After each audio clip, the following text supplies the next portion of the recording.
Okay, let's first note that the difference in energy of these two energy levels is 10.2 electron volt. Let's look at option A, which starts from negative 3.4 electron volt energy level. Can it move to another levels by emitting these photons? If you are emitting photons, that means you are losing energy and you can only go into a lower energy level. And there's only one lower energy level to go to.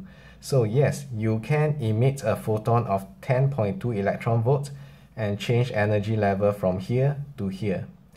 But it's not possible for you to change level by emitting a photon of 1.9 electron volts, because if you start from here and you lose 1.9 electron volts, there's no allowed energy level here. So A is wrong. Option B again starts from this energy level here. Again, it talks about emitting photons, which means it must lose energy. If you lose energy from here, you can only go to a lower energy level. It's not possible for you to go to negative 1.5 electron volt. Option C is the correct one. So we start from energy level negative 13.6.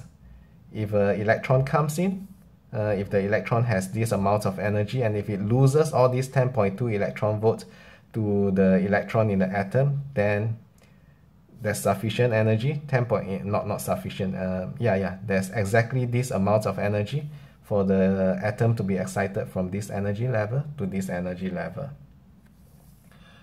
Option D talks about most hydrogen atoms will be found in this energy level. That is wrong, because that's actually the highest energy level. In fact, if you are here, you are free from the hydrogen atoms. The electron will be a free electron.